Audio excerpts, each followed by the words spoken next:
The godswood at Winterfell held the cold like a confidant. Quiet, immovable, familiar with every sorrow that had settled to the roots over centuries. Snow glazed the black pond to a dulled mirror, and the heart tree's scarlet leaves trembled only slightly in the thin wind that found its way through old stone and iron. Eddard Stark knelt beneath the carved face and did not speak. He breathed in the wood smoke clinging to his cloak, the iron tang of winter coming near, and tried to order his thoughts the way a man lays out tools before a task. The face looked back with the patience of carved things. His mouth was a wound, always open. When the whisper came, it traveled along his bones. Father, he did not start. He had felt it before, that small stirring, as if snow in his veins dissolved to water and ran backward to the boy who had first learned to listen in these very shadows. Ned let his breath go slowly, as if he might fog the air between himself and whatever old power lingered. He never named it magic. He had spent his life giving blood to duty, not to fancies. Yet duty had taught him that sometimes a man must attend to things he would rather not see. Father, don't trust the music. The words were sound but not sound, like the weight and shape of them existed just beneath the surface of hearing. They echoed in him without crossing the air. He closed his eyes and the cold slid deeper. It was not a vision at first. It was a sensation, like the remembered feel of Catelyn's hand upon his wrist years ago when she bore Robb and he had marveled how light and fierce a mother's grip could be. Then pictures rose like smoke from green wood. A hall with low rafters, banners draped like sleeping snakes, unbearably sweet music, flutes and strings, baked bread cooling on long tables, a pale-faced old man with watery eyes presiding over it all with a half-smile that never warmed. And then the color came. It came as if some careless hand had knocked an inkpot across his mind. Red, spreading through the hall, soaking into rushes and linen and wool. Crossbows spoke from shadowed galleries. A wolf howled, strangled into silence. A woman's cry cracked as a river break in frost. Father, the twins, guessed right. Oath, do not let the young wolf trust the song. Ned opened his eyes with the slow, reluctant motion of waking from a nightmare he had not earned. Ice ticked along the edge of the pond. Somewhere beyond the inner wall, a hammer rang at the smithy, steady blows that drew him back to the shape of the morning. "Who are you?" he said, so quietly he hardly moved his mouth. The wind took his breath for smoke. The trees had no answer but their breath. He thought of Catelyn, who had never trusted the old gods, and of the children. Robb with his newbuck grace, Sansa who loved songs more than any sensible thing, Arya who loved the wind more than walls, Bran who climbed where he shouldn't, and baby Rickon whose life was only raw promise yet. He thought most of all of Robb because the whisper had named a young wolf, and it was a rare kindness for a dream to be so plain. He rose and his knees complained like old hounds. "I hear," he said, not sure to whom, and felt more a father for the saying. On his way from the godswood he stopped only once, to clap a hand upon the shoulder of the boy at the door. The lads stood straighter, as they always did when Ned Stark looked at them. The world taught a boy the shape of his father's gaze long before it taught him the weight of steel. The solar was warm with fires banked well, curling light along carved beams and the soft confusion of Catelyn's needlework on the table. She turned from the window when he entered, and he thought, as he always did in that moment, that it was a gift Winterfell gave him, this wife with a face that still surprised him. She looked at him closely, as if she had heard something in the wind that he had not. "What is it?" He did not tell her all of it. He told her enough. "Strange dreams in the godswood again," she said, not harshly but with the caution of one who fears more for what the other believes than for what the dream might mean. "The heart tree is old and the north is older. I do not begrudge a man his prayers, but the old powers do not whisper plain names, Ned. They named nothing," he said, "yet they gave me the feel of it, as if I'd put my hand to a blade in the dark. The twins, bread and salt, music." He touched his own wrist without meaning to. "I have it in me that our son must mind his oaths." "Our son will mind his oaths," Catelyn said at once, and then the slight catch of breath, as if an old argument had drawn blood again. "If the realm does not pull at him first." Ned stood a long minute in the warmth and listened to the way the fire breathed. When he spoke again, his voice was as deliberate as a man laying the first stone of a wall. "I would have Maester Luwin witness a letter. 2 perhaps. 1 for Robb, 1 for you. There are words I would leave behind." Her mouth trembled into the smallest smile. "You cannot bear not to order something even when the trouble is fog." She went to him and took his hand without ceremony. "Do what you think best, my love. If you believe the gods themselves have plucked your sleeve, I will trust your sense of it." He watched the flames curl around a split log and imagined, very suddenly, that the spirits of dead men huddled there for heat and light. It was a foolish thought for Eddard Stark to have, and he sent it away with a firm impulse of will. Only the living could be helped by letters. Luwin came with his chain whispering and his face open for instruction. He had never mocked Ned's piety in 20 years. He would not begin now. "A sealed letter for Winterfell's vault, to be opened at your instruction or upon your death," Luwin repeated with care, quill scratching.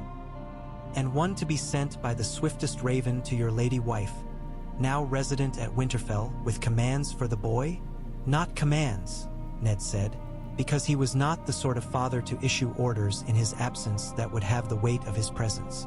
"Counsel, teaching that should have been given with more time." He spoke slowly while Luwin wrote.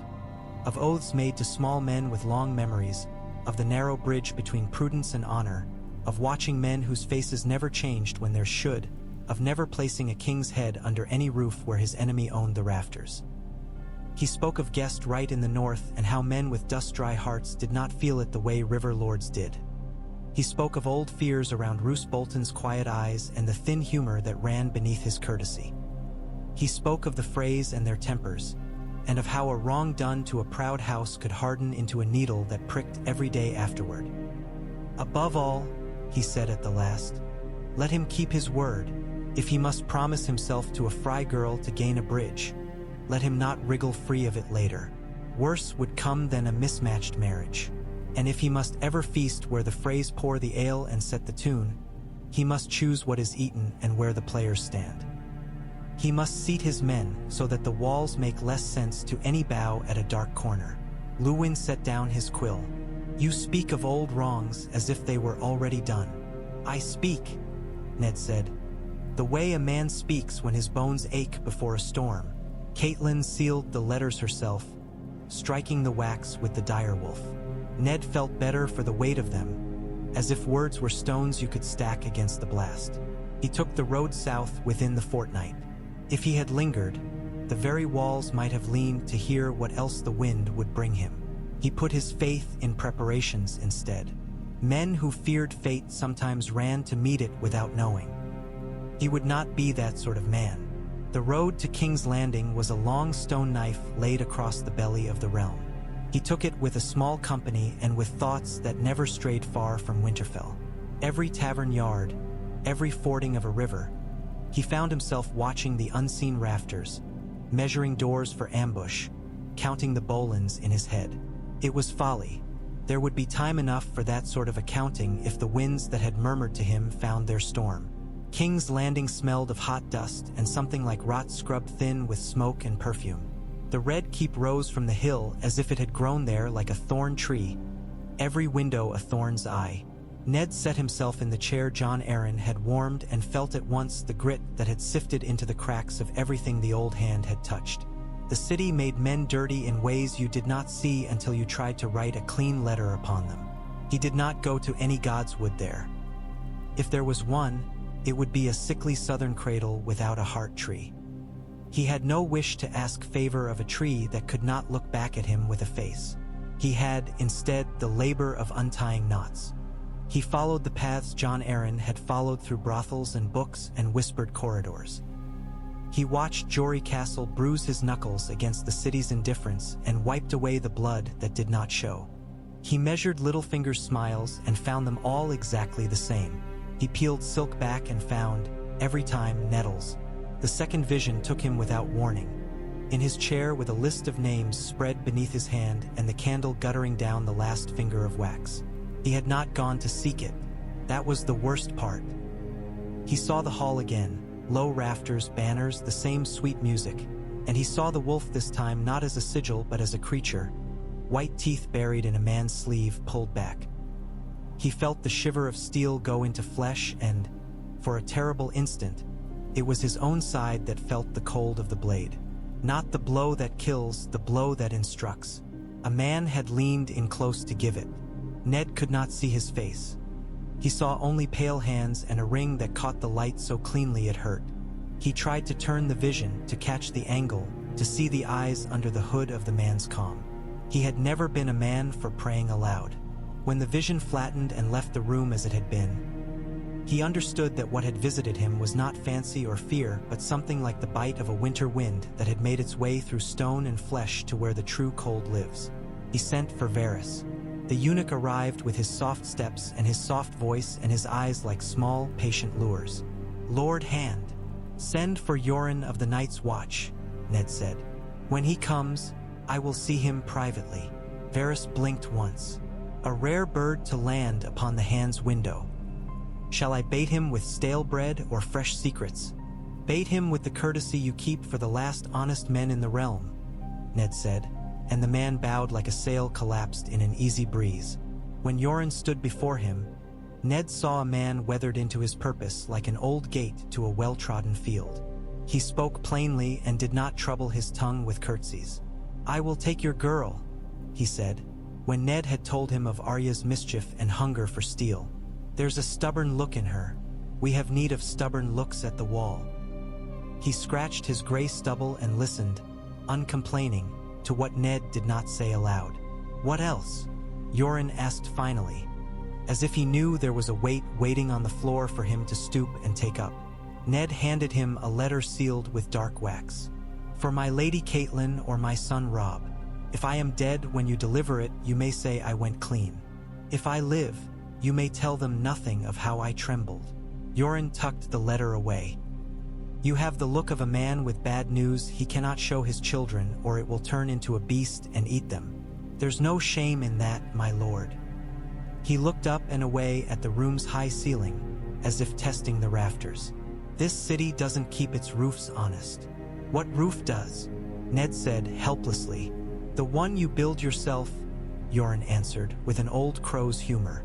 "I'll go before the first light. If the gold cloaks ask me what I carry, I'll tell them stink and duty. They've never wanted either." When Yoren left, the room felt thinner. Spring did not come.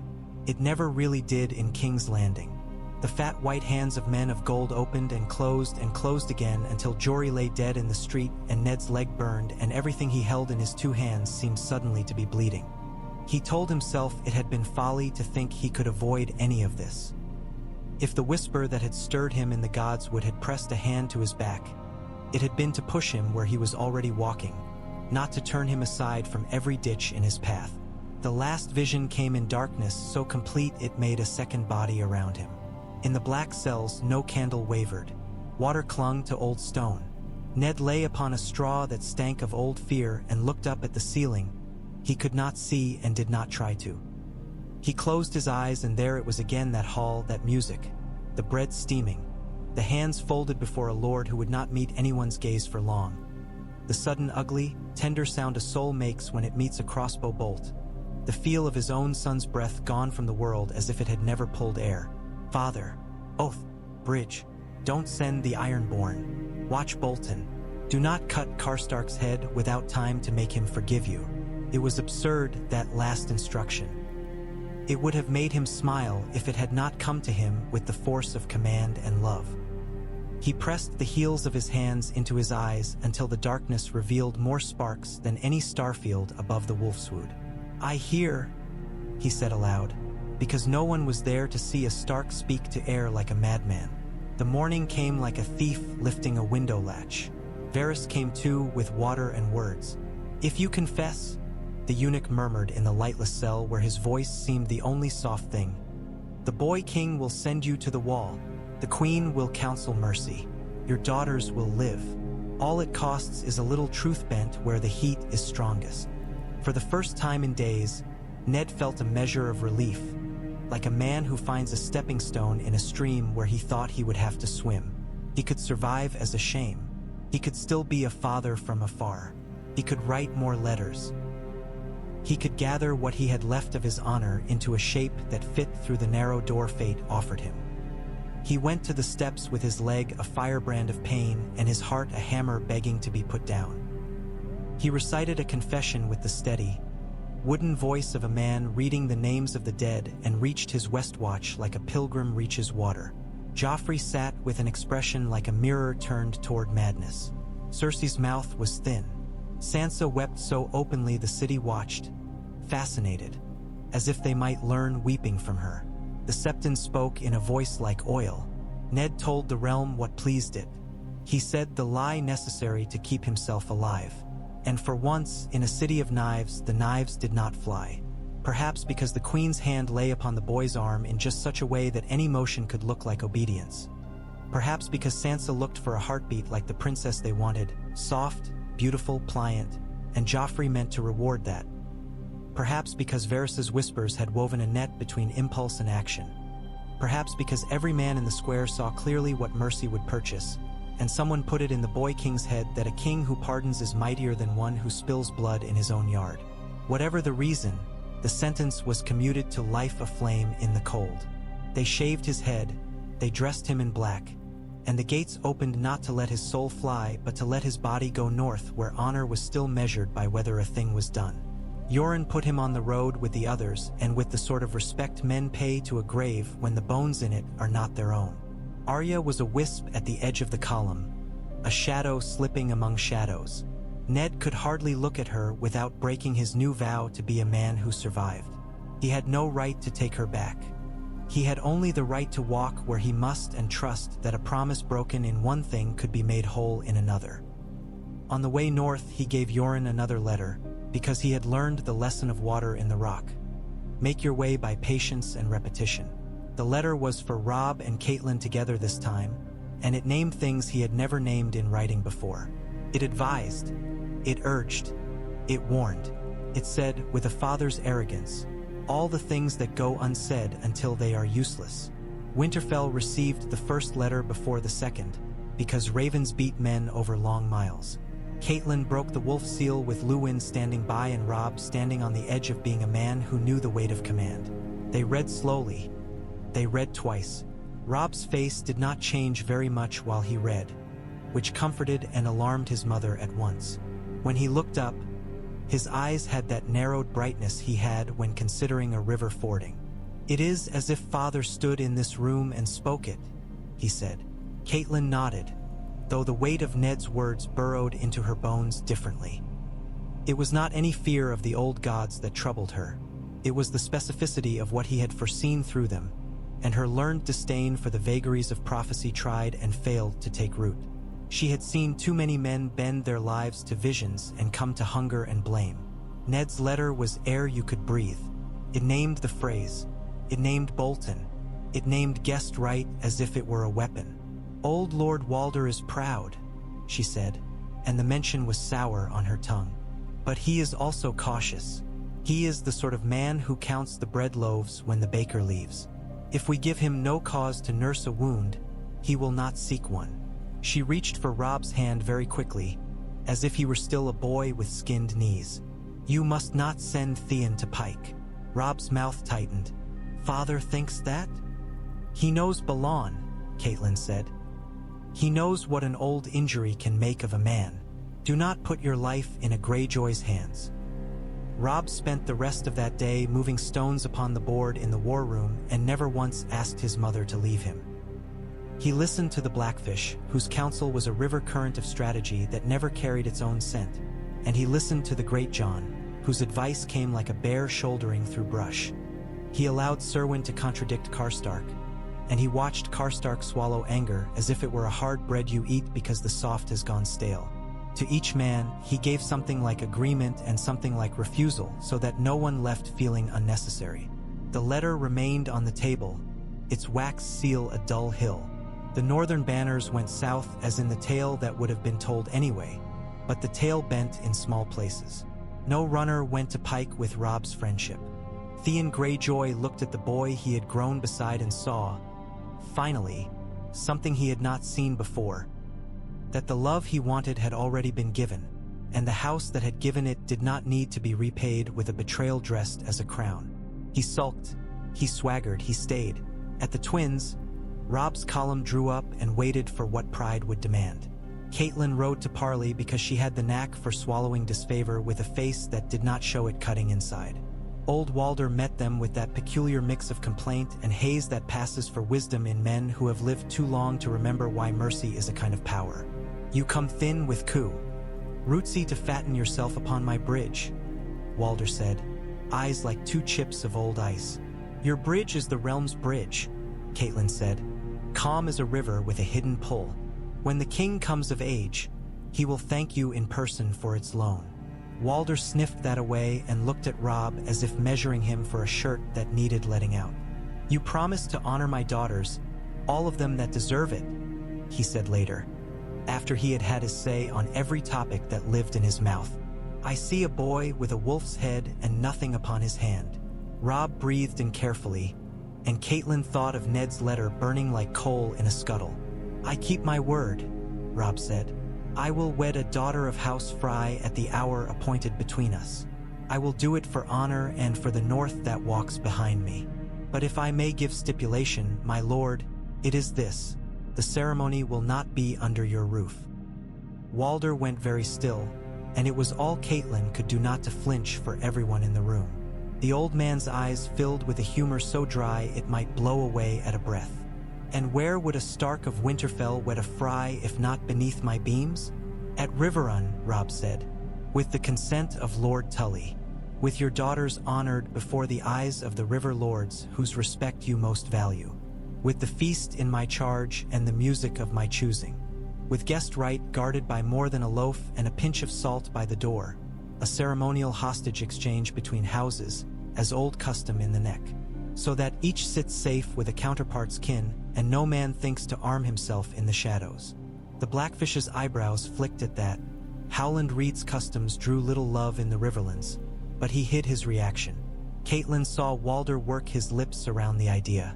The old man wanted Riverrun's halls to echo with his family's names. He wanted to stand there, king of ceremony, under banners that had once ignored him. He wanted the Tullis Ode.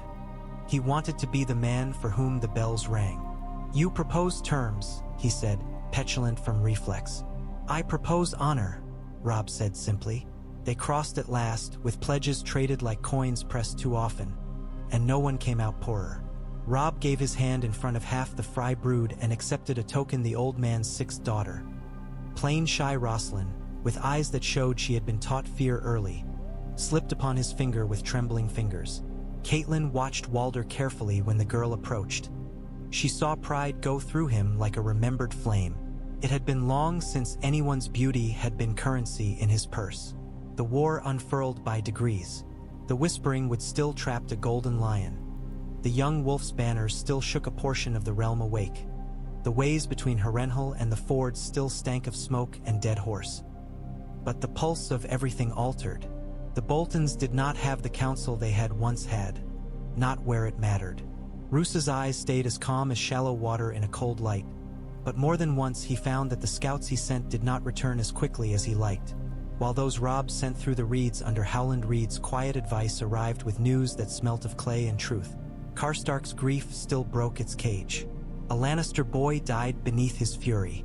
Robb sent the Lord to his gods not with the too quick blow of a king desperate to look strong, but with a procession of complaint, witness, and ritual. He let Karstark's own men testify. He let the man speak of his sons. He promised a place for the Karstark dead at Winterfell's crypts until winter had passed. When he raised the sword, he felt his father's warning in the bone, and the edge fell as slowly as it could. A third of Karhold still left his camp that night, because grief has its own compass, but the rest did not, and the ones who left did not carry fury like an oil lamp ready to ignite. Roose watched that, and in the privacy of his quiet, empty, godless place of a soul, he recalculated. At Castle Black, Ned Stark stood upon the wind-eaten wall and looked out upon a world that had nothing in it that loved men. He had expected to feel humiliation rise in him like bile, Instead, he felt an old soundness that he had not known he missed. The cold did not lie. Castle Black had no tolerance for words that slid around corners. Jeor Mormont handed him small tasks, because commanders know the steadiness of a soldier must be proven again after it has been undone, and Ned did them without appearing to find them small. He saw Jon in the yard and watched his boy's face go through 3 expressions he had not yet learned how to control. They spoke that evening with the careful nobility of men who will not say things until they are sure the words can hold the world they want. "You are alive," Jon said at last, in that way young men have of pronouncing facts as if they were victories. "I am," Ned said, and it was enough to break something inside him that had been frozen, quietly, without spectacle. They spoke of kings and bastards and the snow that would not leave, and of a cold that seemed more inquisitive than usual when the wind came from particular directions at night. They spoke of Ben-Jen. They spoke of ravens that took too long to return. They spoke of purpose enough to last out a winter. And they wrote together, Jon holding the page steady when the wind sucked at it, while Ned wrote to his son in the south with words that might be read in some tent where the oil lamps smoked and every whispered counsel had heft. There were dreams, too, older than men and much younger. Sometimes Ned woke in the black hour before dawn with the remembered scent of earth and a deep, damp place. He saw roots thick as a man's leg twisted around bones, and the pale face of a boy who had become something more and less than a boy. In those dreams, the boy's eyes were the green of leaves wet with rain. "Father," the boy who was not a boy would say, or Ned would feel him say. "Father, remember the smell of the twins, the damp on the stones, the song. Father, we are rings in a tree, you and I. Where you put your knife, I cannot move the wood." Ned would lie awake after and think of the first time Bran had climbed so high Catelyn had not been able to see him and had shouted until her voice grew strange. He would think of the shape of fate and try to hate it less. In the Riverlands, Edmure Tully misjudged a current and took a victory no one thanked him for, and the Blackfish stood beside Robb and offered, with the tone of someone who has kept a family afloat too long, to keep them afloat longer. "We cannot be in every place at once," he said, "but we can make the places we are holding so hard to take that Tywin grows old looking at them."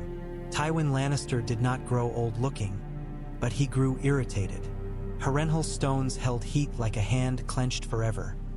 Tywin sat there like a man on a stove and pretended he was a hearth. He sent letters in every direction. One went to the Dreadfort with a promise written in numbers large enough to warm a flayed man's heart. One went to the twins with a promise of petty vengeances granted, of the petty thrones in the petty halls of the petty lords the Freys despised. Walder read the letter with a smile that showed more gum than teeth and tucked it away like a sweetmeat to be eaten when no one watched. But when his steward came with the schedule for the ceremonies at Riverrun, Robb's wedding to Rosalind to be held before the great doors under banners that would not droop, Walder hesitated, then sent back a list of his own. "My lord insists the musicians be of his household," the steward said. Catelyn heard the small bell Ned's letter had tied to a thread inside her. "No," she said, smiling. "House Tully will provide the music. Lord Walder's men are welcome to sing a grace." The steward tried again, gentled the request, shifted it to decorations, to the butchers, to who would wear what piece of pretty on which shoulder.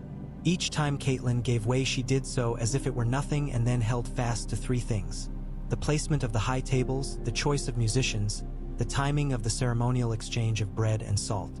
And one other thing no steward would think to ask, because it was not a southern custom: the exchange of hostages in miniature, ceremonial, and smiling. The Freys would give 2 daughters, the Starks would give 2 young squires of honorable birth, and those pairs would go to well-appointed rooms with guards at their doors, and there they would enjoy a night of sweets and stories under a guard's eye.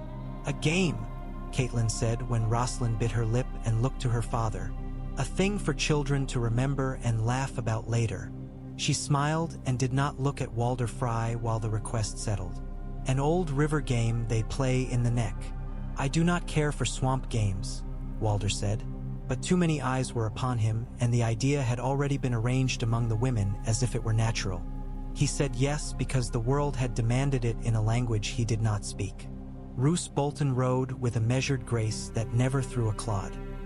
He sat near Robb's councils and spoke rarely and always to a point no one could argue. He wore his pale cloak like a bandage. He was very kind to Rosalind Frey when she arrived at Riverrun, and the girl looked up at him because she had been taught all her life to look for kindness among stones. He smiled gently and told her the North celebrated its weddings with laughter, and left unsaid that laughter was like meat. You must cut it yourself or it will be taken from you. The night before the wedding, Grey Wind stood beneath the high window with his head lifted to the smells that wept from the river. His eyes glowed where the lantern light touched them, and he made a sound in his throat that men hear when they wake suddenly without knowing why. Robb went to him as he always did, with a hand upon his ruff and his head lowered to speak as if to a brother. The wolf's breath was clean with the cold of the water. When Robb straightened, he found his mother in the doorway watching him. "Father said to keep him near," he said to her, and it would have sounded like mockery of prophecy if not for the way his voice carried gratitude he did not name. "Then keep him near," she said, and because she was a Tully in her blood she added, "and keep your guards nearer." Riverrun's great hall was made to sing with banners and laughter. That night it did. The tables carried roast fowl stuffed with apple and trussed with rosemary, and the bread was thick and built for hands that wanted more than crumbs. There were flutes, Catelyn had chosen them, and a harp that played, not the king's hand song or any sly melody about the rains that men in gold liked, but an old river tune that wound through the room like a current. The wine was not oversweet, because Robb had told the stewards to mix it as a man meant to wake ready for a march. There were Freys everywhere and Tullus everywhere, and a crown of heavy expectation upon every head in the hall. The ceremonial exchange of bread and salt took place before any other toast, under the eyes of every household head present. Then the marsh game happened with laughter, with Rosalind's small friend clutching her hand, with two squires grinning and a third looking like he wanted a sword to sleep with instead of a sweet. They were led away with guards who were not Freys. At midnight, when the room had grown its own heat, two of Catelyn's hand-picked men drifted up into the gallery above the musicians. They did not belong to any household a Frey would recognize at sight. They wore the plain clothes of hired men and carried the instruments that proved their place. They set them down very carefully upon the bench, as carefully as men sometimes set their swords down when the day's work is done. Then one of them knelt to adjust a strap that had come loose upon a drum, and both of them looked carefully into the shadow beyond the glow of the lantern hung high upon the pillar. Men who put crossbows in galleries do not think of raising them slowly. It is the easiest thing to do fast. But men who fear their lord more than the old gods sometimes take care to make no clink louder than a cup on a table. The two hand-picked men above them knew exactly the sound they were meant to hear and exactly the shape that shadow would take when it shifted in the lantern's jealousy. They moved together. There was a scuffle, quiet and brutal. It ended with a crossbow in the hands of a man who had not brought it and with a small knife in a place that made other knives fall. Down below, the music never stopped. The flutist had been paid to play until his mouth went dry. The harpist had been told by a lady with auburn hair and a voice like from a river that if his strings broke, he should sing. Walder Frey lifted a cup with half a smile at nothing and glanced once at the gallery and saw everything was going to someone else's plan. He set the cup down very gently because he was old and because sometimes you pretend your bones are your excuse. He looked for Roose Bolton. Roose was not at his place. He had risen, quiet as a thought. The man in a pale cloak found Robb near the high table and held out his hand in the gesture that invited a friend to lean and hear something private in a room filled with noise. Robb leaned only as far as a Stark leans into a stranger's shadow. His mother's hand was suddenly upon his sleeve, an iron disguised as silk. Grey Wind stood from his place by the door, and the movement rippled along the floor like a wave that comes without a wind. "You wear a knife well, Lord Bolton," Catelyn said, and her voice had nothing in it of a lady of the South. "A pity you keep it sheathed while your eyes do the stabbing." The room went quiet without anyone meaning it to. That is the way rooms go quiet when they sense a story about to change course. Roose blinked slowly. "My lady," he said, "it is unseemly to accuse a man at a wedding. It is unseemly to bring a crossbow to the rafters of my father's hall," she said, and turned her head just so that half the watchers looked up where they had not meant to look. I do not accuse you of that. I accuse you of liking to stand near whatever bleeds. Roos's smile was almost pitying. We are all near whatever bleeds, he said. The world is sharp. The world is sharp, Robb said. But some men sharpen it further. Walk with me. They walked, Caitlin on one side, Bolton on the other, away from the high table and toward the back of the hall where a smaller chamber opened, usually used as a place for old men to smoke or women to rest their feet. The door stood open and guards stood there with blank faces. Inside, the two pseudo-musicians were waiting with a crossbow laid upon the table as if it were a dead thing they had found. There were quarrels in a sack at their feet. One pulled the sack open with a careful hand and poured a few onto the table. The iron heads eked their small music upon wood. "Fry make," the man said, scratching at an ear, the picture of idiotic deference. And Roos had to admire for a heartbeat how deeply the North had learned to look stupid when intelligence served it better. "We found them where the lantern won't quite show. We did not think they were for rabbits." Roos adjusted his sleeve. "If you invite my counsel, I will say this only. Perhaps Lord Walder expected trouble not of his making, and his men prepared in folly." "You can say that to his face," Robb said, and turned toward the old man who had made a life of complaint. Walder was already leaning back upon his chair, the way men do when they expect to be called to account and intend to dodge with their age. "I am not a goat to be dragged," he said when he was asked to stand. "You may accuse me here or not at all." Caitlin looked at him and felt centuries of river law behind her. "Then we accuse you here of insulting guest right, of setting men with arms upon the gallery to do murder in a hall where you have eaten salt and shared bread. At least 3 men, with at least 10 quarrels prepared." Walder's mouth had the shape of a smile and the color of old bone. "And what do the Starks of Winterfell know of guest right that Freys do not?" He reached for his cup as if the words could turn wine to law. "You pull men from halls for speaking too loudly of old fools. You put your wolves at doors as if they were honest men." He raised his cup and watched the undersides of it shine. "I see no dead men, Lady Tully. Perhaps the North smelled too much wolf in the evening song and brought their own claws out." His eyes clicked to the crossbow. "Perhaps the crossbow walked there by itself. Perhaps your men placed it and wished to hang me with it." Robb looked at him with something like pity, a new expression upon a face that had not learned to wear that yet. "Then you will not mind if we ask your steward which of your household went to the rafters with instruments, and why, and what song they were to play before the last course." A steward was found, a man with hands that trembled like they had never been steady.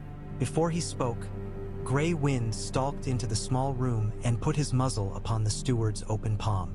The man sobbed and fell to his knees as if his bones had given out. The truth came up as if he had swallowed it wrong. "We were to signal a song," he said, shaking. "We were to stop the music and then play the one my lord wanted. Then..." He looked up and his eyes, wet and huge, found Walder Frey and begged. "I did what you said," he whispered. "I did." And Walder, in that moment, looked not old or cunning or proud. He looked for one breath like a man whose house had stood on clay all along and who had thought it was bedrock because he had not wanted to look under it. Then his jaw set and he became himself again, all calculation and spite. "I answer to my own," he said. "This is a Tully house. You have no right to judge me." Caitlin felt her father's blood in her voice. "In a Tully house the river is law.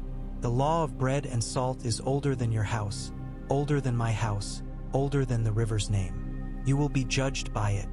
And you, Lord Bolton," she turned upon Roos almost tenderly, "will be judged by the way you sidled toward my son like a shadow looking for a flame." Roos's eyes met Robb's without rippling. "You cannot bind a wind," he said. "You may try. It passes your fingers and returns when you sleep." "I will not sleep with the wind at my throat," Robb said. He gestured, and men moved like they had been waiting for the chance to. And perhaps they had, because the North was not a place where men refused to count a man's oddities when they set his seat. They did not lay hands upon Roos. They simply placed him where he could not move without moving through steel. They did not touch Walder in his seat. They surrounded him with something that felt like the end of complaint. "We will not spill blood in this hall," Robb said to the room, and the room breathed out as if it had been clenching for an hour. "We will honor what we came to honor. We will celebrate. We will marry. And when morning comes, Lord Walder and his household officers will accompany me to my tents to explain themselves under northern law, with my mother and my uncles and my father's letter upon the table. There were 1,000 ways men could die in the night. None of them were chosen. The music did not stop. The bread did not sour. No crossbows sang. Instead, there was the dull, hard work of law in a morning tent that smelled of wool and cold. The steward confessed fully with a Frey daughter weeping beside him for mercy. The men from the rafters were found, one dead from a well-placed BLOW, two alive and blank as snow fields where nothing grows. Lord Walder watched with a face like a wall gone to seed. "Old as I am," he said finally, with his voice splitting a little on the age he carried like a weapon, "I deserve respect." "You do," Caitlin said, and there were tears in it because the truth sometimes asks for that. "All old men do. You have lived through kings and bites of winter and your own pride. That is a narrow path to walk. But you do not get to make your dignity the excuse for betrayal." Walder's eyes flicked to Roose, whose stillness had become a thing men walked around. "And what of the man who found the Freys' mischief and only wanted to take a Stark aside to tell him softly in the ear? You call him traitor too?" "I call him a man who likes to work where eyes are not," Robb said. "Lord Roose will ride north to the Dreadfort under guard and explain there to lords sworn to me how often his hand has moved while his face did not. I will not flay him in the old way, because we have come out of that age. But I will not leave him to gather men from the back of a hall." He looked at the pale lord with something like a sorrow too large for him. "How many years have you wished to be the man who cleans the spill when the wine goes red?" Roose looked back, and for the first time someone standing near him felt a small breath of relief, because there was something faint, but there, in his face that showed he had not expected this world and did not like the taste of it. "If you treat me unjustly," Roose said, "the North will remember." "If I treat you justly," Robb said, "the North will remember that too." The young king of the North married a Frey by river law and by northern stubbornness, and the hall did not bleed. News went out like a rumor that did not know whether it was good or bad. Tywin read it with displeasure that he burned with the next letter. The news the Septons carried to the queen had a taste of metal. The small folk leaned in and whispered that the wolf had smelled the trap and laid one of his own. In the Night Fort's black kitchen, where the old stories slept, Ned Stark stood without moving and felt the shape of a future he had not known how to plan for. Men do not cast the future like bronze. At best, they shape the mold. But a little had changed. It was a dangerous thing to think. He did not trust it. He did not trust himself to relish it. He went out into the snow and looked south until his eyes watered, and then farther north, where the sky wore an iron shirt. Jon came to stand beside him. "Word," he said, and held out the scrap of parchment that had flown a long way to find this wall. It spoke of weddings and crossbows that had not sung. It spoke of Walder Frey bound to a promise by the very law he had nearly broken. It spoke, too, of a coldness in men's hearts that would not be warmed by fires set for joy. Ned gave it back without a smile. "They have both their arms," Jon said, using an old saying for lucky men who had escaped their own folly. He tried to smile for it. When his father did not, he sobered. "The realm grows drear with winter early this year. The woods are wrong. Ghost sees what I can't." "Trust him," Ned said. "Trust the wolf. I did, once. I am learning it again." There were many letters after that. Ned wrote south with care that would have pleased Luwin. He told Robb of supplies that Moat Cailin the Night's Watch could use if the Watch's need grew cruel. He told him of the men whose faces he trusted there and of those he did not.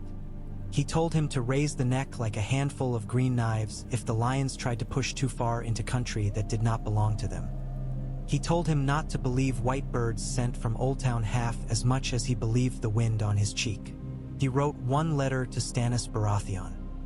It traveled a hazard's road across a winter sea, and when Stannis opened it in a chill chamber at Dragonstone, he read it without looking up for a long time. It said the things he had always admired in a man, which meant it was harsh and honest and did not flatter him. It named Joffrey as a sin the realm could not afford, and it offered the North's neutrality if he would give it a dignity that was not a chain. It told him to send men to the wall with fire and iron and an old knowledge in their hands if he wished to be king of any realm that would still have men left to bow to him in spring. It did not beg. It did not threaten. It made of Ned's shame a sword. Stannis crushed the letter in his fist and said nothing for a long time. In the brazier by the window, something hissed like indignation eating itself, and Melisandre watched the man she had chosen bend his thought around a shape she had not put there. If she had been a less certain woman, she would have felt a prickle along her spine then, a sense that an older god than hers had laid a finger upon the scales. But certainty was her sacrament. She smiled into the fire and saw what she wished to see. A man in shadow and flame, a stag crowned again, a victory built upon sorrows that could be burned out of men like rot. Outside the window, the sea spoke in the only tongue it knew. The war went on. No one was spared because one night went differently in the Riverlands. Jaime Lannister still wore chains for a time, and men still died with no songs to help them across the dark. But the slow turn of fate had begun. Walder Frey's compliance was not loyalty. It was something more brittle and less dangerous. He would still pick at small wounds with his tongue because it was his habit.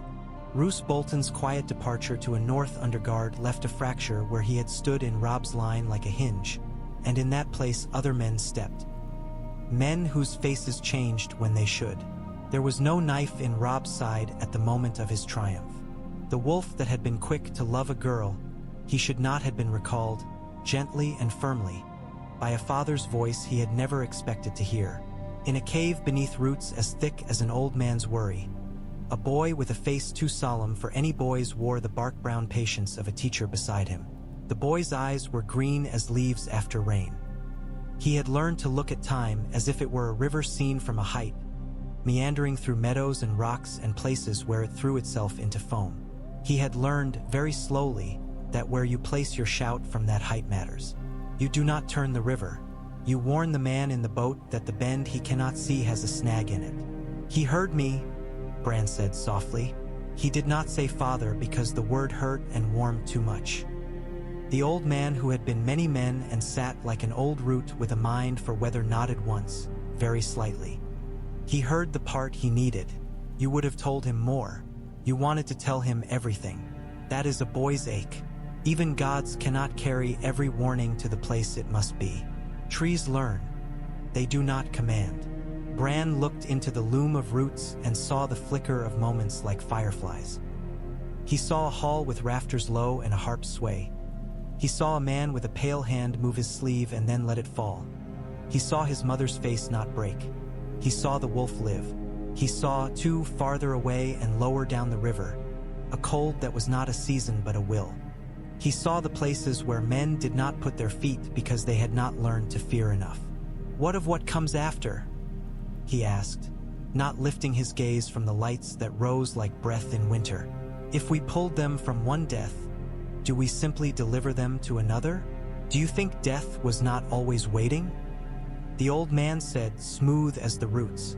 They breathe in the world that is. You tug them away from a knife they could not see. You have not promised them a spring that will never arrive. You have made sure there will be men of the North still standing upon walls when the worst cold comes. One bend is not the river. Bran breathed and felt the cave breathe with him.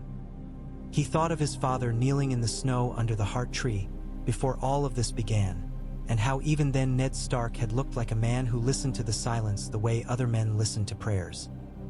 He thought of Robb standing with gray wind and how the wolf's yellow eyes had narrowed on the shadows as if counting them for teeth. He thought of Catelyn's hands, the strength of them, the way they had always brought him back to himself as if she were pulling a rope up from water. He put his hand to the nearest root. It was cool and damp, like the hand of a tree that had been pulling water a very long time. He did not push the past again. He learned that lesson at the heart of the tower with his father's footsteps below and the wind tearing words out of his mouth. He sat. He watched. He kept the shape of his father's face steady in his mind, the way a man holds a light under his cloak as he walks through dark woods. Beyond the wall, things moved that did not love men. In the night, a horn blew once, twice, and then fell into a silence that made the ears ache. Ned Stark reached for a sword that was black as the inside of a cave and hummed with a memory that may have belonged to another man. He stood upon the wall with his son and felt the world lay its hand upon their backs like a father does when showing a child what must be done. He did not think of King's Landing, of the square where his neck had almost been a lesson. He did not think of a hall where the music had never stopped. He thought of the cold and of the men beside him. He did not say any of this was victory. He did not know that word anymore as a thing that could live in his mouth. He said what he had always said to his men when the river was high and the ford was treacherous. Keep your feet, keep your line. Do not believe the ice too quickly. In the south, Tywin Lannister measured out his displeasure as if it were a fabric to be cut. And Cersei kissed her son's brow and told him he had been merciful, and he believed her because he always believed her when mercy looked like vanity. Sansa learned not to look at the boy when he picked up a crossbow. She learned to smooth her face into a kind of music of its own, silent and uninteresting. Arya moved north and south by shadows, a blade in her hand and names in her head that she used like beads upon a string. And perhaps a father's letter had saved her even if she never saw it, because it had saved a night that would have ended the names before they could ripen into anything. Theon stood on the wall at Winterfell one night and looked out into the snow and admitted, inwardly and without tears, that some men are not given a place to be king, and that is not an injury but a mercy for everything they would have broken trying. And the river went on. It carried with it men who had thought themselves rocks and men who had always known themselves to be driftwood. It carried banners and bones and songs sung too late. A wedding's unshed blood dried to the color of old plum wine on a table that had never noticed the stain. Children were born who would have had a different father or none at all. A letter lay folded in a chest in Winterfell and smelled faintly of smoke no one could place. The north kept its councils close and its weirwoods closer. In a storm that took the roofs from sheds and knocked old fences into the sheep, Catelyn went to the gods' wood at Riverrun and stood beneath a tree that had never had a face and wished herself suddenly, fiercely, home under one that did. She remembered how Ned had looked at their wedding when she had placed her hand in his and realized that one man's faith is another man's map, and she had been walking it all the while. She closed her eyes. The wind there did not speak because it did not know how. But far to the north, under a face carved long before she had been imagined, an old god remembered the taste of one man's fear and one man's stubborn endurance. It remembered a promise to a son in a cave. The winter came as it always does. Through the door you always leave unlatched because you have forgotten that it opens on its own. But the latch was stronger this time. Hands had shored it. Nails had been driven where before there had been none. A wolf lay upon the threshold and did not lift its head when Night's foot pushed. It only opened one eye and watched, and its watching was a longer thing than the patience of cold.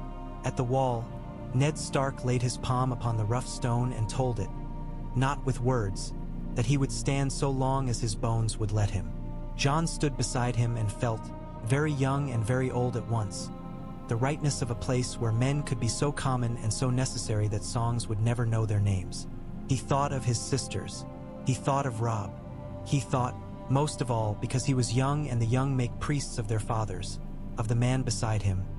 Shorn, humbled, a little scarred in the dignity that had once clothed him, and somehow made larger by it.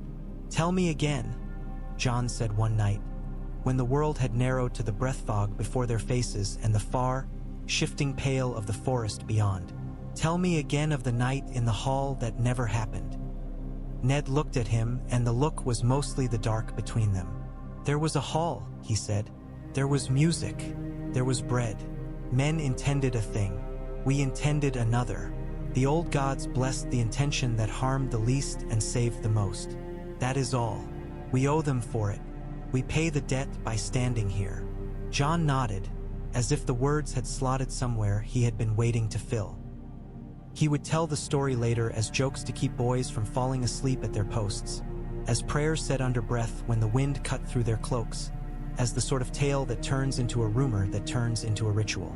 And in Riverrun, a girl who had thought herself plain and made to be counted would smile at the man who seemed too solemn for his age and feel, dimly but truly, that she had married not a lord but a purpose. The river went on. The snow came. The letters came and went, soft as feathers, sharp as ice. In the cave, a boy learned to be something else with the patience of roots. He did not shout into the past again. He waited and watched and learned the shapes men make when they carry the weight of a world that will never bend to the names they give it. He learned to love them for that, in the way trees love light without ever having seen the sun. One night, very late, when the moon hung like a coin lost beneath a bench and everything the light touched turned to a memory of itself, Ned Stark went to the Godswood at Castle Black and knelt upon snow that had been cleaned and trampled and dirty all at once. He put his hand upon the heart tree's bark where someone had carved a face long ago. Crude, not beautiful, but eyes and mouth and something like a brow. He did not ask for forgiveness for the lie he had told to save his life. He did not ask for vengeance upon the men whose letters had planned to choke his son's breath with song.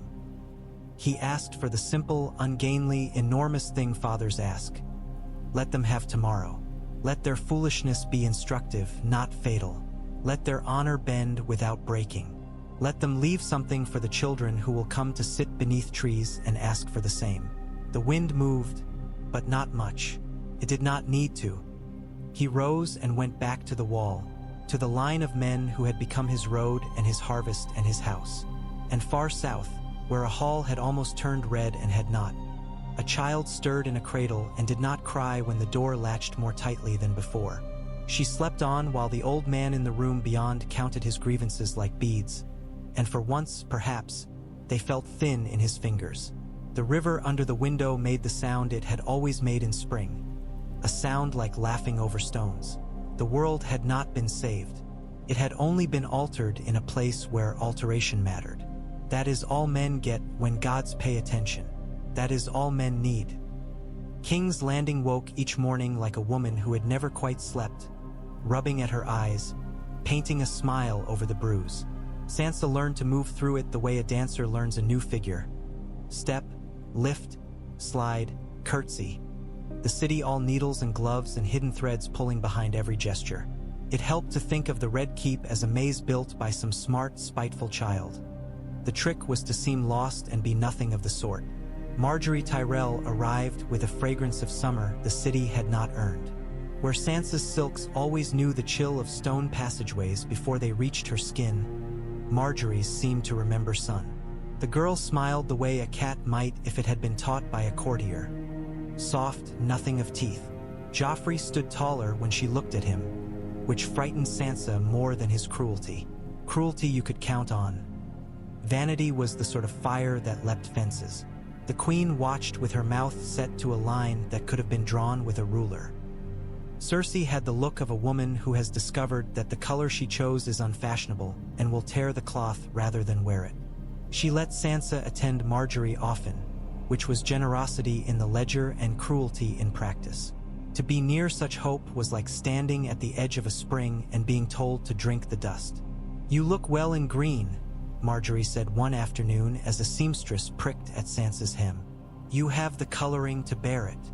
"I have the patience to bear anything," Sansa said, and surprised herself with the dryness of it. Marjorie's eyes, brown as good bread, warmed. "My grandmother would like you," Marjorie said. "She likes everyone she can put to use." Sansa smiled as if she had been complimented, which perhaps she had. The city told stories about the Wolf Lord who did not die and had gone into black as if it were a robe he meant to wear all along. Sansa did not listen. Hope in King's Landing was a dangerous coin.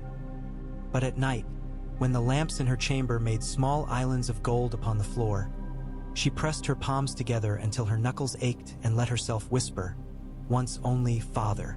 It was a child's habit to ask and a woman's habit to deny, and she had learned to be both. In Dragonstone's hall, the wind spoke through narrow windows with an old, salt breath. Stannis Baratheon read and reread a letter written in a hand that wasted ink on nothing. The realm cannot afford a lie upon its throne. You will make what you will of that. The North does not forget its wars. It remembers winters more. Send men to the wall if you wish to be king of anything that has men left to bow. It was not a plea. If it had been, Stannis would have found it easier to throw to the coals. It was a ledger entry. He held it until the paper softened with the damp from his grip, and then he laid it beside the other letters that asked for taxes and titles, as if those things would turn him into what he had said he was. Davos Seaworth, who had returned from a sea of fire with less of himself and more of his soul showing, stood as if he had only ever stood to tell truths. "You know the wall's needs," he said, voice untricked by fear or incense. "You know what a king owes to men who hold a line where no one else will. You have called yourself the realm's only hope. This is where hope is measured." Melisandre watched them both, the ruby at her throat pulsing with a light that preferred dark rooms. "The cold you name is old," she said, warmed by her own certainty. "The Lord of Light is older still. If you go north, you go to break the night's back. I have seen a king in the snow, a sword burning in his hand. I have seen a stag crowned with frost that did not melt." Stannis lifted his eyes with effort, like a man pushing a weight away from his throat. "You have seen many crowns," he said without tenderness. "I have felt only one." He went to the map table and placed his hands flat upon the wood where 1,000 small battles had been fought by 1,000 small fingers. "We will send ships to Eastwatch," he said at last. "We will send men to the wall." He turned to Melisandre first, because it pleased him to deny her the credit. "Not for your flames, for the cold, for a letter that used neither threat nor worship." Davos inclined his head and thought of onions, of small salvations that became meals when multiplied. In the Riverlands, the air changed with the season and with the way men breathed in it. Riverrun steadied itself after a night that had not turned to tail, and then the work resumed. Men ate, men drilled, men died in places with no names. Between all of it, Robb Stark made himself into what the North needed when it had not wanted to ask a boy to become it. He took his bride walking along the battlements in a wind that did not care who wore a crown. Rosalind Frey's hand lay upon his arm so lightly, he could have forgotten it was there, which is sometimes the way a burden feels when you decide to keep it. "I did not expect to be happy," she said, with the bravery of a girl taught to expect nothing. "Not in a way that lasted longer than an afternoon." Robb looked at her as if she were a pavilion that had not collapsed in rain. "I did not expect you to be brave," he said, and when she stiffened, he smiled and made it truth. "No, that is wrong. I did not expect it of any of us. Perhaps the bravery is being content with what we do not plan."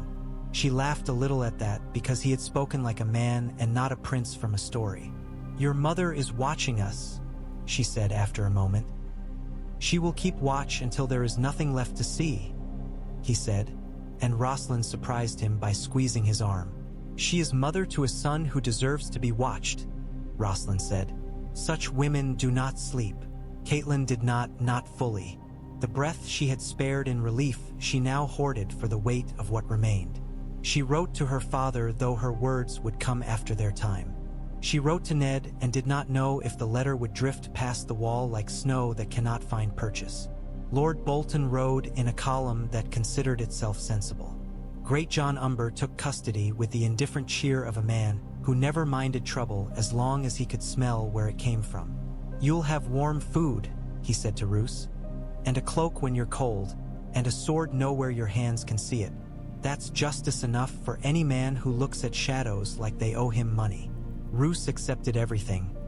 Insults, porridge, the small prickeries of custody, with a grace that would have made a better man admirable. He looked older each day, but that could have been the light or the wrongs, or the fact that the future no longer made the sort of room for him he had always found. He did not write letters. He only sat very still when the camp quieted, as if stillness were a shape that could hide you better than mud. The ambush came 3 nights from the weeping water where the trees close in and men used to fields forget to raise their eyes. They came in as washerwomen and beggars and one-horse trader too proud of his silence. The fire leapt. The tent ropes sang. Men who had practiced for this sort of unkindness did what they had learned. The Great John dragged a man from beneath a mule by his ankle and shook him until the truth dropped from his mouth like a bad tooth. "Reek," the man gasped, and that was enough to make the Northern Guard's trade looks as if a wolf had shown them a footprint. Reek was a story that came out of the Dreadfort with the smell of tallow and secrets. Reek was the bastard who wore another man's skin like a shirt. They found him at dawn, mud to his waist, breath coming sweet and high through his nose like a man delighting in something only he could smell.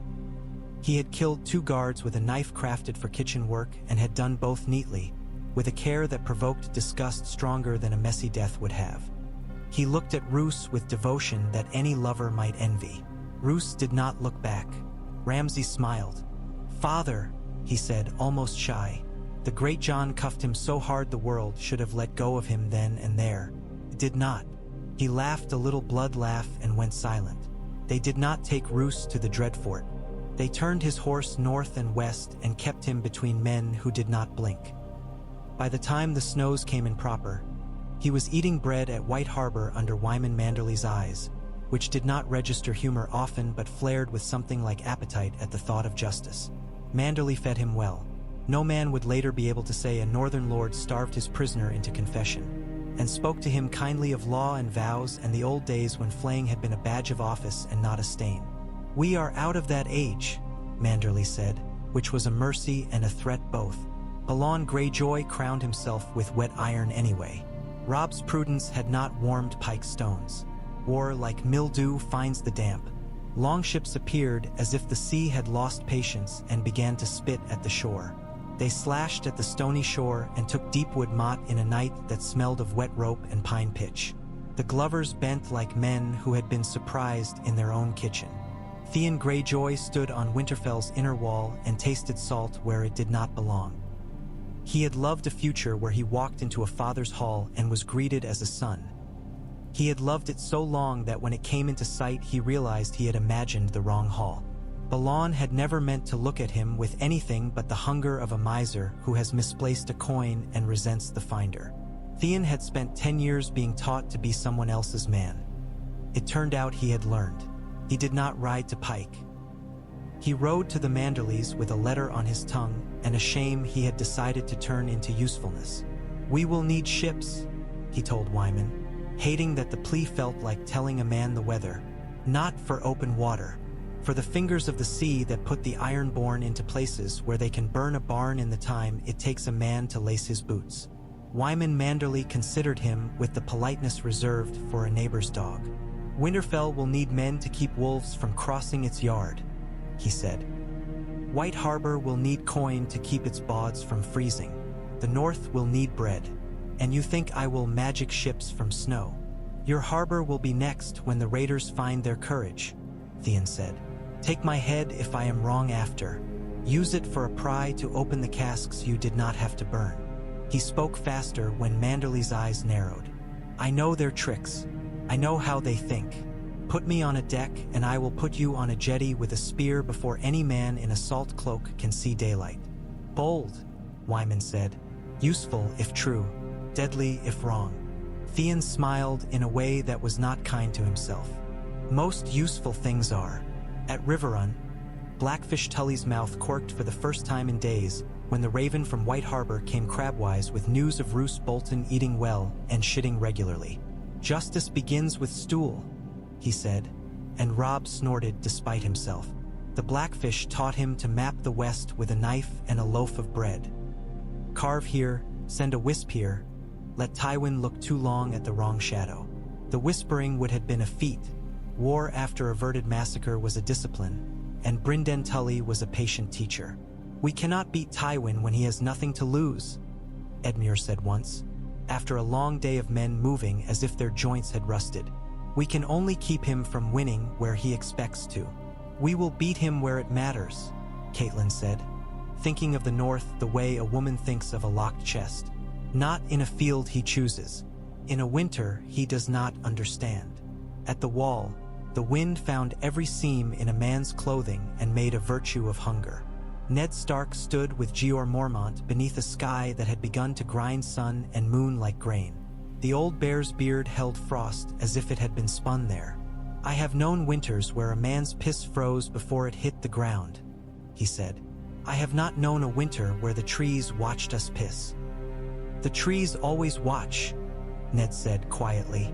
"We only notice it when we are afraid." He gave Jon away to Qhorin half-hand with the air of a man giving a knife to a boy who had learned not to run with one. "You will keep him alive if you can," he said, and Qhorin looked at Jon like a man testing a blade's temper with a thumb. "If I can," Qhorin said, "and if I cannot, I will make his death a thing we can use." A father's face does not move when a man says that to him. It moves later, in a room where no one is watching, in the way a hand shakes when the body is full of tired and refuses to drop the bucket. Jon went north with the half-hand and a dozen good men into a snow that seemed to breed itself. Ghost came and went like a thought. When he returned, he brought with him sense Jon could not learn and shapes in his eye that made Jon wake in the night with his heart beating to a rhythm his father did not recognize. They met a girl with hair the color of fox fur and a mouth adept at lying and making the lie look like a way home. Ygritte laughed at him every time he tried not to laugh back. She told him 100 little truths and 100 little lies and asked for things he did not know how to give and gave him things he had not thought to ask. Qhorin taught the lesson the only way he knew it could be learned. He taught Jon to fail correctly so that he might succeed at all. "We are not here to be noble," he said when they sat with their backs to a rock that pretended to be a wall. "We are here to find which way the snow is moving and make it move differently." Jon wept when the time came and he put his sword through the only man who had never made him feel like a boy. He did not weep where anyone could see. He wept in the white place inside him where he had always put his mother and his father and the names he had rehearsed as a child so he would never call them wrong. He crossed to the free folk with their laughter and their hatred and their surprising, homely mercies and let the snow take his tracks. Ned read nothing from him for weeks and made himself into a stone. He looked south and wrote to Robb as if there were no spaces in a man's life where letters could not go. He walked the wall and spoke with Dolorous Ed and laughed like a man who had learned the art by telling himself a joke he did not find funny. He sat with Maester Aemon and learned the trick old men have of dropping the weight of their gaze upon a piece of a boy's life where the boy does not expect it. The old man spoke of duty without the glow of virtue around it. Like a piece of iron a man must carry because he promised once to do so. "Men want the shape of their lives to match the shape of their hopes," Aemon said, and his blind eyes looked almost merry. "The world is not a good tailor." When the horns blew, once for rangers, twice for wildlings, a third time for a thing older than horn calls, men went quiet in the way of hounds when the weather changes. Mance Rayder threw his host at the wall with a fury that respected what it could not help but hate. There were giants in the darkness like rumors with bones, and mammoths whose breath steamed in gusts that seemed to break and reform the world. There were ladders in such number the wall could have learned despair if it were made of anything but stone and oath. Ned put his hand upon the rough ice and spoke to men like a captain who will use everything. Stone, beam, rope, man, until the line holds or all is gone. He let men who could not be brave be busy. He let men who could be brave be seen. He moved defenders as if they were coins used wisely. He let old grudges merge into grips on ropes, allowed boys to think themselves heroes because a boy who thinks himself a hero will kill what kills him. He did not look for ghosts. He did not pray aloud. He spoke the old words under his breath without sound. There are no small gods upon the wall, only old ones, and they look the same when you are afraid.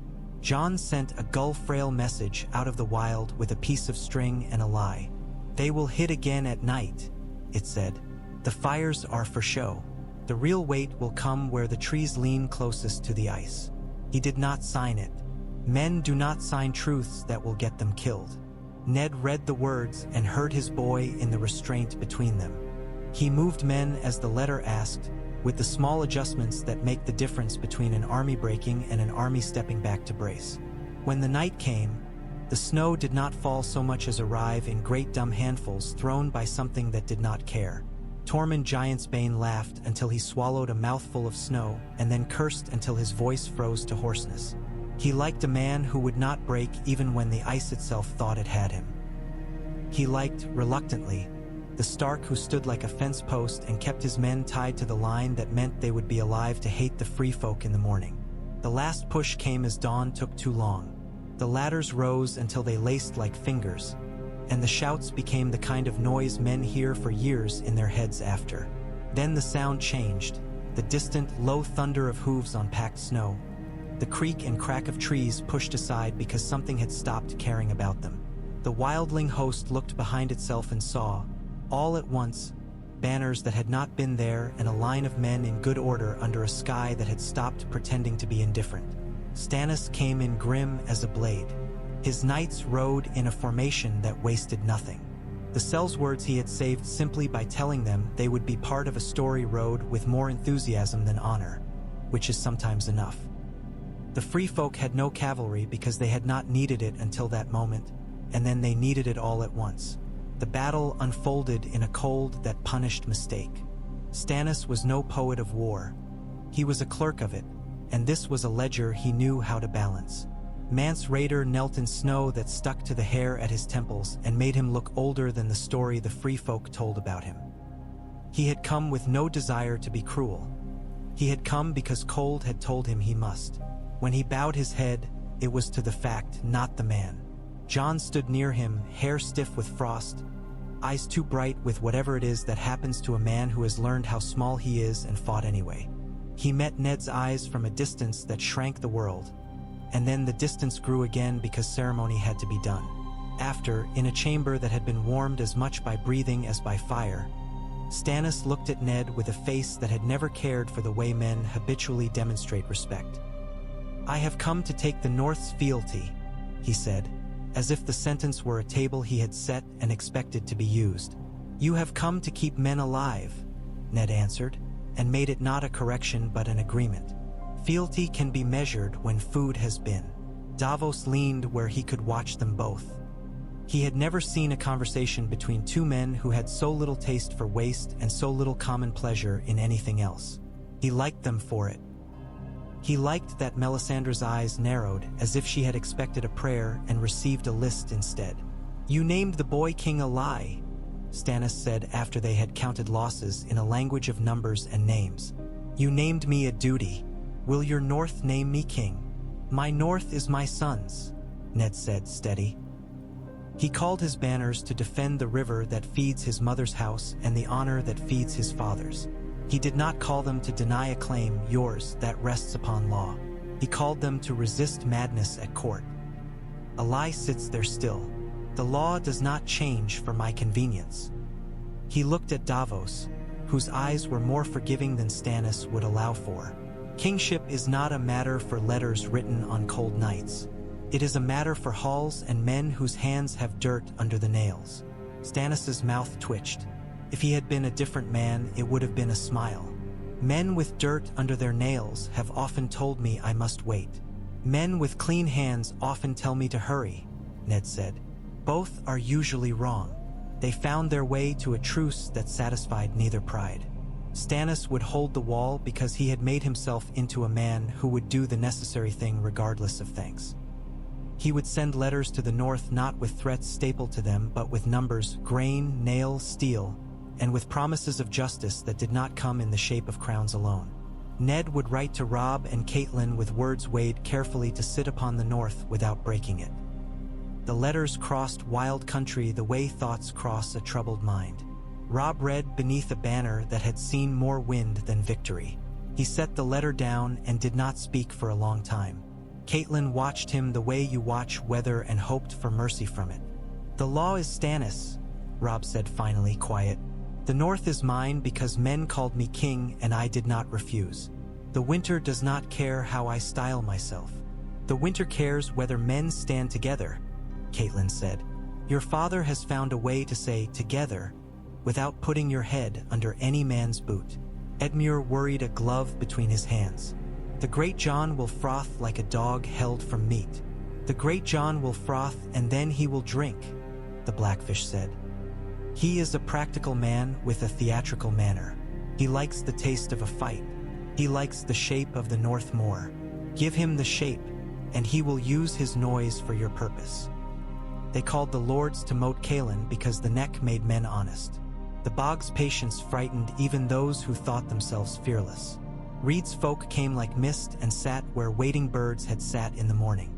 Wyman Manderley came on a litter that took up half the road and talked loudly of fish so no one would talk of other things more loudly. The Great John came with laughter that could have been anger. Meege Mormont came with a jaw set to break. Serwyn, Tallheart, Lady Dustin with eyes like knives sheathed but not hidden. Men from Bear Island who drank snowmelt as if it were wine. Each had a voice. Each had a list of wrongs the South had wrapped in laws and silk. Robb stood with Rosalind beside him and did not pretend she could erase anything by standing there. He asked the Reeds to speak first because what they said would sound like mist to most and sink in like water later. Howland's folk told a story as old as the neck. Of kings and their failures, of sworn oaths that had made boats of men and carried them, of winters that measured the difference between a name and a duty. They spoke of the wall as if it were a tree fallen across a river, making eddies and pools that saved fish farther downstream. They spoke of Stannis as the piece of the old world the South had not burned yet. They spoke of Joffrey as a rot that had sunk its smell into the court and would not wash out with anything but lie. The Great John roared that the North had named a king and would not unname him for a man with a jaw like a clenched fist. Meege Mormont said coldly that she could fight better for a cause that put food in a widow's pot than for a crown that asked widows to bring it tea. Ere last strip of fat, Manderley cleared his throat and spoke of harbors and of ships that carry mercy faster than banners do. He spoke of dragons sleeping on Dragonstone and of glass that could cut a thing older than any grudge. He spoke, and fat as he was, every word landed with the weight of a hammer. In the end, the North did what it has always done when not bewitched by songs or a fire with insult. It chose to survive. They did not unname Robb. They named him what he had already made himself by refusing to die when men had planned his death. A leader who kept his people whole. They called him king in the North still, because words matter to men and because the Lannisters' lie would have twisted the gesture of bending to Stannis. But they swore a thing that had not been sworn in living memory. That the king in the North would recognize the king at the wall as the realm's iron lawful hand against the night. That the North would follow the old gods and common sense in one thing, and call together where a fight would save more lives than it would spend. It was a knot's worth of compromise. It held. Stannis accepted what he called a foolish complexity because it felt near enough to law to make his teeth not grind. He sent men and money and orders in the tone he preferred, a tone that made men feel like they were finally in a world with walls that would not move beneath their hands. King's Landing did not notice at first. It had weddings to plan and petty cruelties to repeat. The Tyrells rearranged furniture and smells. The Lannisters continued to own the locks. Littlefinger stood in corners and smiled, as if he had just remembered a dirty story that would make a queen blush. Tyrion moved through rooms with the look of a man who has learned that cleverness is a rope and can be used to pull a cart or to hang a friend. He kept using it anyway. He tried to be kind to Sansa where kindness was a tool that dulls in such places. She accepted it, knowing what it cost him and what it bought her. A breath, sometimes too. When Joffrey choked upon his own wedding, it was to a song that had been tuned too sweet. Sansa stood as still as she had that day in the square when her father did not die and tried to look like a girl surprised by cruelty. She did not have to try hard. The shriek that sprang from Cersei's mouth traveled like a knife thrown without aim. The hall broke open into processions of accusation and relief and naked confusion, and Sansa moved the way water finds the crack in a wall. Dantos came stinking of wine and fear and usefulness, and for once, a drunk's hands held steady when they had to. The boat's boards were old and the river licked at them with a tongue that had lied to more than one fool. Sansa sat with her cloak pulled too low and thought of little but the way oars turn water into distance. "You will be safe," Ser Dantos said. The words like toys he had been given and was happy to show her. A friend to friends. A kindness to the kind. The arrow took him as if it had been made for his throat alone. Littlefinger drew her down into the river's wet black and made her into the sort of secret that likes to tell itself later. "Your father was a good man," he said into her hair as if he were making a pledge in bed. "Good men drown in this city. I prefer boats with oars." He did not tell her that he preferred rivers because there are so many ways to use them. Arya climbed from the back of a wagon and stood on Castle Black's yard long enough to find her father in a crowd that would never stop judging. She did not run to him. She walked, as if she had just remembered how. Ned watched her do it and made himself not look like a man who had been offered a present by a god he had refused to flatter. "You have grown," he said, which was the sort of useless true thing fathers say. "You are bald," she returned, which was the sort of useless true thing daughters say when they want to make their father smile. He did. She thought her heart had lost a thorn it had been growing skin around. He told her she could not stay. She told him she would not go. They found a shape between those truths. She would train here, where boys who could not be men yet learned to be something that might become one. She would keep to the kitchens enough for it to seem a natural thing, and she would carry messages, and she would put her eyes where older men could not fit, and she would leave when the South opened a path that did not rely upon miracles to stay open. It was a compromise that made both of them angry enough to do what needed doing. She stole moments to stand with Jon when he could steal them too. They did not ask each other questions they could not answer. She told him the names she had carved into her mind. He told her to teach them to her feet so they could carry her to a door that would open. She did not tell him she had learned another name in the dark. A name a man with many faces had given her as if it were a coin. She had swallowed it. It would spend itself when it had to. Bran, far beneath the roots where water moved as if it were thinking very hard, learned patience and how to move it into other people. He sent a touch to Nymeria through the long halls of tree and soil and made of the pack a moving warning along the trident. More than once, men with Frey colors looked into the treeline and changed their minds about a road. He did not gloat. He was learning to think like a tree thinks. Slowly, without vanity, with horror and humor held together like two sides of a bark. At White Harbor, Wyman Manderley staged a justice that tasted almost festive. He weighed Roose Bolton with sums of harm that had not yet been done only because they had been prevented, which was an odd sort of law but not a useless one. He read letters found upon messengers who had proven too slow to outrun their cowardice. He spoke of crossbows and galleries and the insult to bread. He let Roose speak. The quiet lord spoke well. The words had no breath in them. The North listened and did not love what it heard. "The law's mercy is narrow," Manderley said at the end, "the way a cook might present a dish that was pleasant only because you had been hungry too long. The old way would have taken your skin. The new way takes your place. You will not hold the Dreadfort again. Your bloodline will not take oaths from men who hate themselves for having to say them. You will live under guard in a tower that has to be climbed in spirals, so you will be too tired to plot as you descend. If you write a letter that asks a man to move where my eye cannot follow him, I will hang you from your window by your bedsheets." He leaned, all belly and breath. "You will eat and you will shit and you will watch a North go on without you. That is mercy." Roose accepted it in silence because he had always understood that the worst punishment for a man who loves control is to be left alive with none. Ramsay went to a different justice. He was brought to Winterfell in chain and rag, smiling as if he were the only man in on a jest. He smiled still when he learned the jest was over. He smiled until he stopped. Mercy is not the same for bastards who take joy in what they ruin. The North did not write songs about what was done. It built a quieter world for small children to sleep in. Theon rode out of White Harbor on a ship that was more stubborn than seaworthy and found his sea legs where he had not expected to. Upon the decks of men who looked at him with contempt and discovered they preferred contempt to treachery. He led them along shoals he had known as a boy and into coves where Ironborn had left their arrogance unguarded. He took back Deepwood Motte with Manderley's men at his back and a shout in his mouth that startled him with how native it sounded.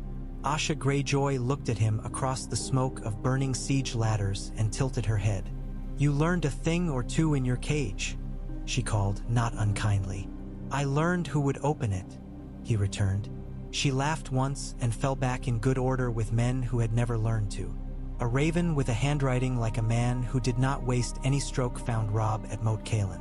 It spoke in Stannis' voice of dragonglass found in caches beneath black stone and shipped through seas unhappy to carry anything but salt. It spoke of a smith of Dragonstone who had turned broken swords into new edges without asking why. It spoke of a girl in red who could not set fire to snow and had begun to look at men as if she had discovered something better than miracles. Discipline. Robb wrote back with the brief courtesy owed to law and sent men to bring the black glass north, as if it were a delicacy they had not had since childhood and needed to teach their mouths to enjoy. He also sent grain. He sent it even though his men would eat less for it, because he had learned that the thing that binds an oath better than words is the memory of the meal that followed. Season by season, the war turned from banners to lists. Tyrion stood in a cell and refused to play a game he had played too often. Shae betrayed him without cruelty. Men betray because they do not know how to call poverty by its quiet name. Sansa sat in a tower that called itself a castle and watched the veil fold itself around her like a mountain pretending to be a blanket. Littlefinger told stories that were true enough to swallow. He touched her hair and looked at her as if she were an account he had balanced perfectly. She learned to make her face into an adding table without numbers upon it, and to place stones upon her heart where they were needed to weigh down her fear. Arya ran messages across the wall's top as if she had been born on ice. She learned where it cracked, where it sang under weight, where it would kill a careless stepper just to remind men that it could. She learned to throw a spear with mittens on. She learned to sleep while standing and to wake without her heart tripping over itself. The men who watched with her taught her ugly tricks and kind ones. She taught them to keep their hands high when a knife came low. Sometimes, when Jon returned from the Free Folk with a noise in his eyes, she wanted to ask him what it was to be in love when you had not meant to. She did not ask. She had learned that some truths need to be carried in the mouth with the teeth closed upon them so the winter does not blow them out. Ned wrote to a boy at Riverrun who had turned into a man whose decisions looked like the valley a river has cut. Ominous up close, obvious from above. He did not tell him to bend the knee or to keep it unbent. He told him which men he trusted when a rope needed a new knot. He told him to keep the Mormont women angry and the Umber men amused and the Manderleys fed and the reeds in the room when law was made, because law without swamps in it turns brittle. When spring failed to arrive, men stopped speaking of it as if it had only missed the bus. A different word went round camps and kitchens and churches. Long. The long night as story lost its tail's edge and took on the thickness of a thing that might be walked into. Dragonglass points found their way onto arrows in a dozen small forges where old men cursed and taught boys to be careful with a new kind of sharp. Men drilled not for the pretty show of it, but for the memory their bodies would carry when their minds had become nothing but fear. In the cave, Bran sent once more and then stopped. He sent only a weight into the weirwood's minds, the knowledge of a winter come like a guest without courtesy. He did not push a man's name into his father's ear. He had learned where the river will carry such stones safely and where it will not. When the White Walkers came down in real numbers, silent, deliberate, eyes calm as a frozen pond, the first men to meet them were not heroes.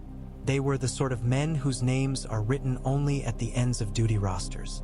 They were bored and cold and too tired to be properly afraid. They raised horns, they raised alarms, they raised their voices and made so much noise that other men were ready by the time the danger arrived. Ned killed one in front of Aemon Targaryen and discovered that some kinds of joy come to a man who has felt useless for too long. It was not joy in death. It was a joy in being the right tool for a moment. The old maester's blind eyes seemed to clear for a heartbeat, as if through them a boy had looked again upon a world that wanted him. "You were always that," Aemon said, which was a kind lie with a speck of truth in it. Stannis held the wall with the same exacting severity with which he had once held a siege line. He rewarded men for the right things. He punished men for the wrong ones. He failed to be popular in a way that made men trust him more than they would have trusted a charming liar. Davos grew thinner and kinder. Melisandre's smile took on a new shape, as if she had started to enjoy the austere adoration of a god whose fire must be struck from cold flint instead of offered in bright bundles of straw. Robb rode north at last as winter made nonsense of roads. He came with a column tighter than anything he had commanded before, dragging sledges heavy with salt pork and iron nails and the thin lines of hope men twine around things that can be put in wagons. The reunion upon the wall between father and son was not the sort men call a reunion. It was the meeting of two soldiers in a cold they had given up hoping would lift before duty did. "You did not die," Robb said, as if tallying. "You did not," Ned returned, the same. They did not embrace long. They did not weep. They stood where the wind could take any foolish heat from their eyes and let Arya knock into them because she did not care for the court's balance. Robb held her fiercely then, as if he had remembered she had always been smaller than his memory made her. Gray wind met ghost upon the snow, and the great pale wolf inclined his head, which Arya would swear later was a bow. Men laughed at that, and then they thought of the old stories and laughed less. They held councils in a tower that had claimed more men to duty than it had to sleep. Stannis and Robb found a way to speak without pushing. Ned translated when pride made meaning difficult. Jeor Mormont listened and occasionally stopped men with a single cough the way an oak stops a stream's silliness. Between them they decided what the North had always known and the South had long forgotten. That war is a thing you feed carefully or it eats everything you love. Dragonglass points broke and were replaced. Wildlings were put into lines and made to keep them. Tormund told jokes filthy enough to melt ice by scandal alone, and then taught boys from Winterfell how to break a shield wall formed by men who had never learned to think beyond their own elbows. Ygritte came to the wall's base and stared up until her neck ached, and then stared at Jon until his heart did. When her death came, it came as all true deaths do, like a wrong finally insisting on itself. She died in Jon's arms and said the words that could have lit a hearth if Winter were not such a tyrant.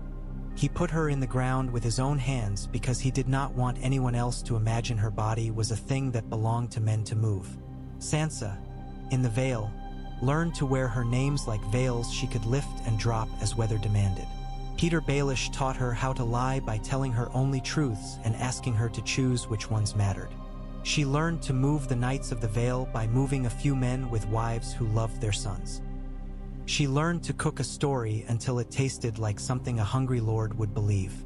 She learned, from some old stubborn place in herself that had never listened to songs correctly, to keep a piece of her heart in a small, cold room where Baelish could not go.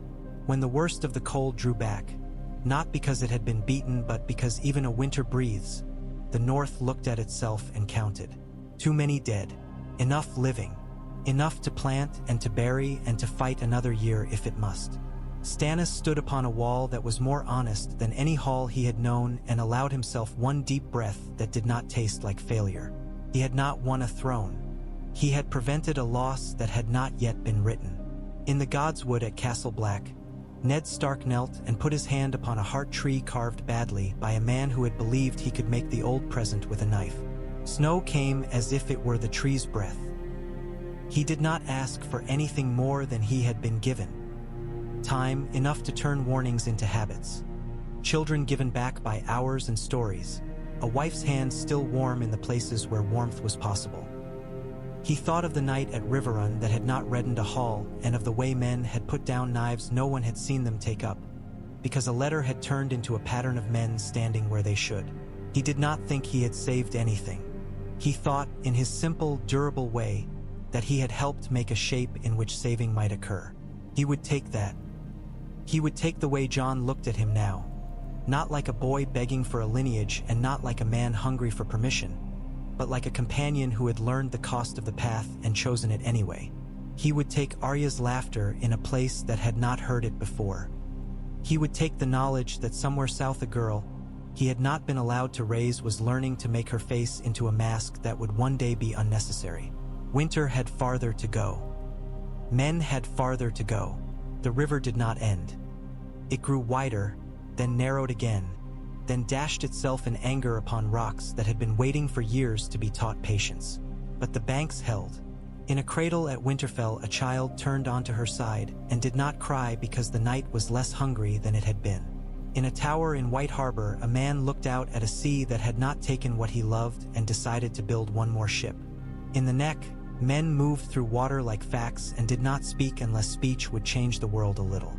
In the cave, Bran slept with his hand upon a root and dreamed not of warnings but of a day when no one would need them.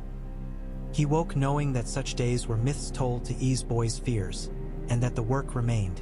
to turn knowledge into small adjustments that allow hearts to keep beating. He smiled a little, and the boy he had been while falling from a tower looked out through his eyes and was, at last, unafraid.